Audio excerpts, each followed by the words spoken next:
Vamos a comenzar entendiendo la teoría de la selección natural que fue propuesta por el naturalista Charles Darwin. ¿Sí? Vamos a ver diapositivas de PowerPoint. Bien, en la primera diapositiva vamos a trabajar con las ideas principales de Darwin para que las conozcan en forma general y después las detallamos una por una. La primera idea que trabajaremos es la de variabilidad. ¿Sí? La idea de variabilidad lo que nos dice justamente es que las poblaciones están formadas por individuos que no son todos iguales entre sí, o sea, presentan diferencias, presentan variantes, de ahí el nombre de variabilidad. La otra idea de la teoría es el mecanismo selectivo propiamente dicho, que ocurre por lucha por la existencia y supervivencia del más apto. Las dos ideas las vamos a trabajar más adelante.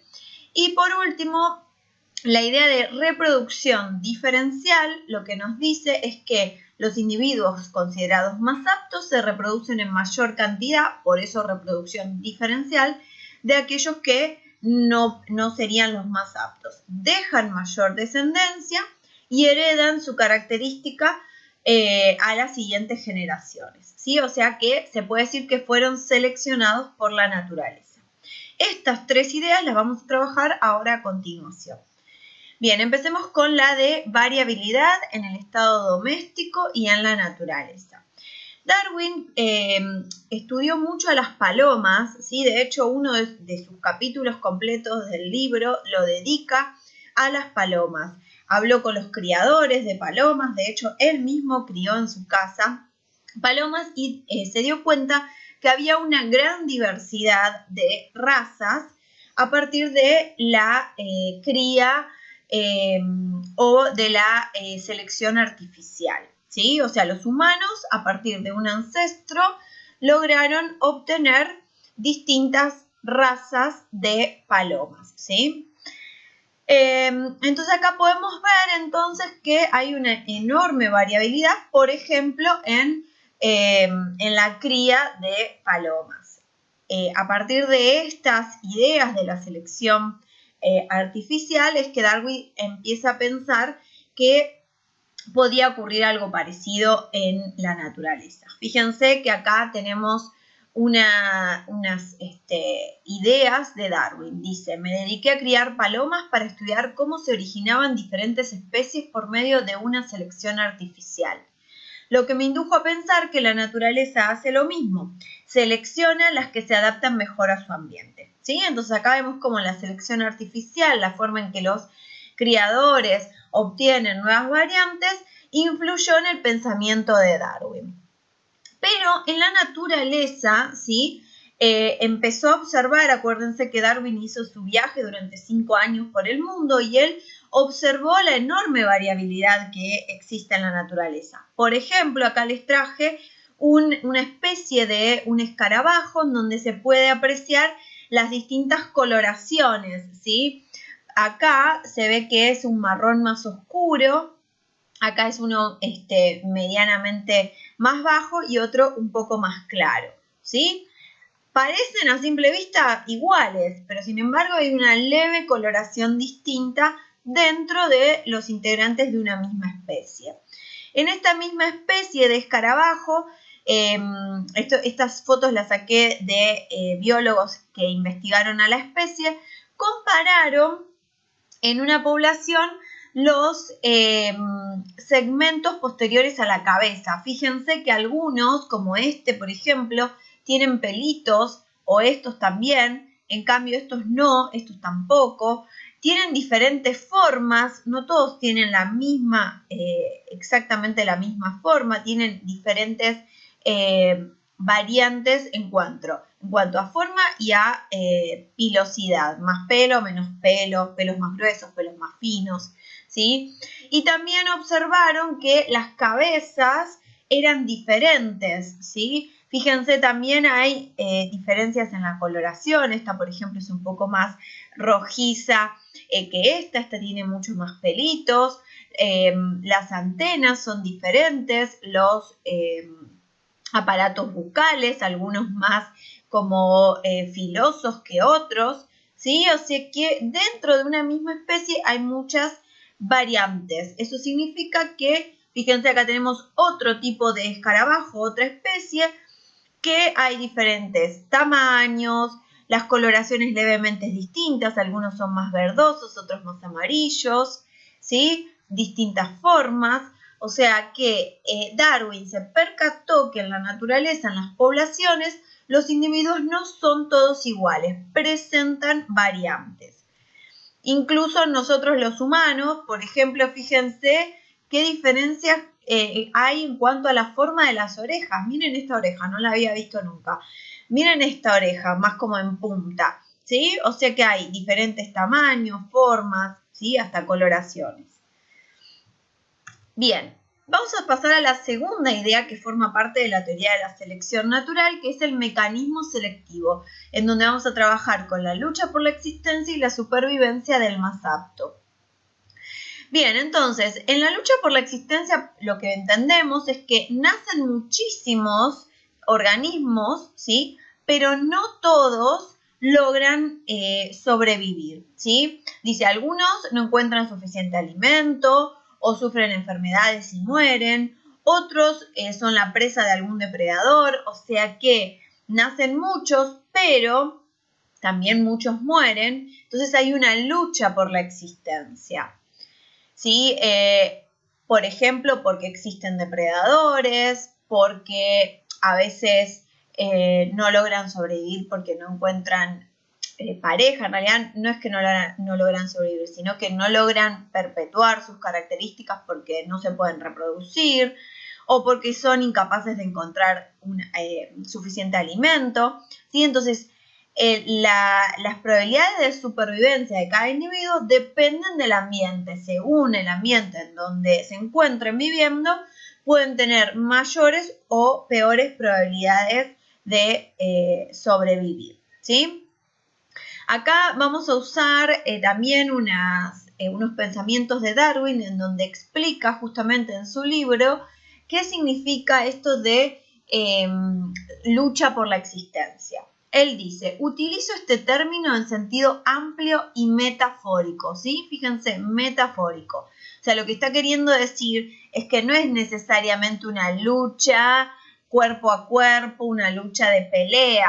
A veces sí luchan peleándose, pero muchas veces no. Dice, da ejemplos. De los animales caninos puede decirse que luchan entre sí para dirimir quién obtendrá alimento y vivirá. ¿Sí? Ahí sí sería una lucha como la conocemos.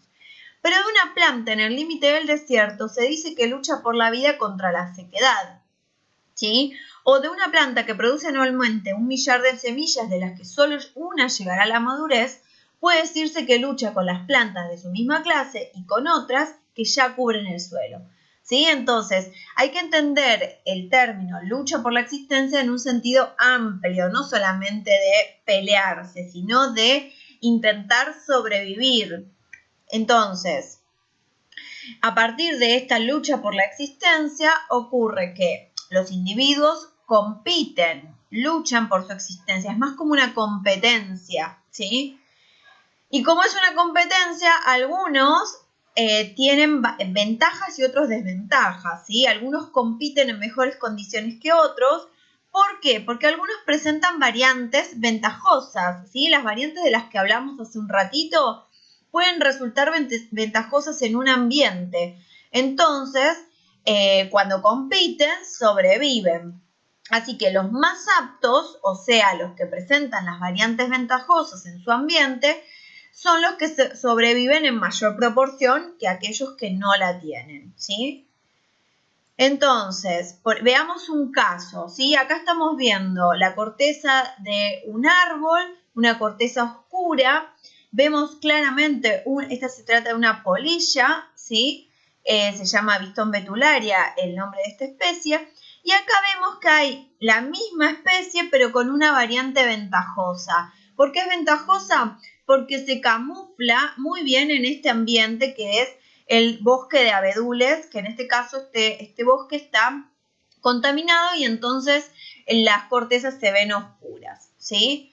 Entonces, acá tenemos las polillas que presentan la variante ventajosa en ese ambiente, ¿sí? En el ambiente contaminado, y las polillas que presentan la variante que no es ventajosa. ¿Por qué? Porque al ser fácilmente identificadas se las pueden comer los depredadores, que suelen ser las aves. Entonces, estas luchan, en realidad las dos luchan por su existencia, pero estas compiten en mejores condiciones porque pasan desapercibidas. Entonces, sobreviven en mayor proporción que aquellas que no tienen la variante ventajosa, ¿sí? Bien, entonces veamos otras ideas que transmitió Darwin. Dice, las ideas de Malthus. Malthus fue un economista de su época que influyeron en el pensamiento de Darwin. Entonces él dice, las ideas de Malthus me llevaron a pensar que existe una continua lucha entre los individuos de una población por sobrevivir. Es decir, solo sobreviven los más aptos o mejor adaptados. Los menos capaces son eliminados. Por ejemplo, las gacelas más rápidas pueden escapar de sus depredadores, las lentas tienen mayor probabilidad de morir, ¿sí? Y acá vemos en una imagen el ejemplo. Bien, y la última idea es la de reproducción diferencial, ¿sí? Vamos a entender esto de quiénes se reproducen más y quiénes heredan esas características. Entonces, fíjense, los más aptos en determinados ambientes son los que tienen la característica ventajosa y sobreviven en mayor proporción. Por ejemplo, acá tenemos las aves, ¿sí? Que por alguna razón les parece que los escarabajos verdes, ya sea que los ven o tienen mejor sabor, se los comen más. En cambio, estos escarabajos marroncitos pasan desapercibidos. Entonces, en este ambiente, los escarabajos más aptos serían los que tienen esta ventaja, ya sea por el color o por el sabor, que las aves no los prefieren, ¿sí? Entonces, estos, que en un principio eran poquitos, ¿sí? Tienen esa variante ventajosa y sobreviven en mayor proporción, como vamos a ver en la siguiente diapositiva. Algunas generaciones más tarde ya vemos que hay más cantidad de estos escarabajos que tienen la variante ventajosa. ¿Por qué? Porque se reproducen en mayor proporción y heredan su característica de su color y su sabor a sus descendientes. Pasadas varias generaciones en donde se repite el mecanismo selectivo, entonces toda la población cambia. La población evoluciona. No es que evoluciona un solo individuo, sino que evoluciona toda la población, ¿sí? Y acá vemos dónde está este cambio.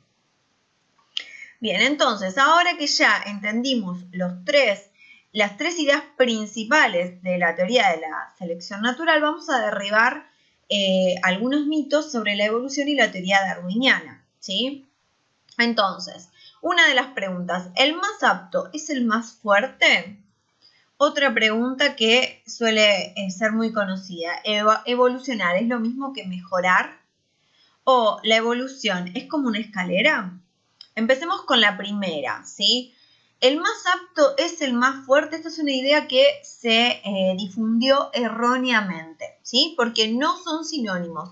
El más apto no necesariamente es el más fuerte. A veces sí, pero a veces no es el más fuerte. A veces es el que es más rápido, a veces es el más chiquito, o como vimos recién, el que pasa desapercibido, las polillas que eran oscuras y se camuflaban bien. En fin.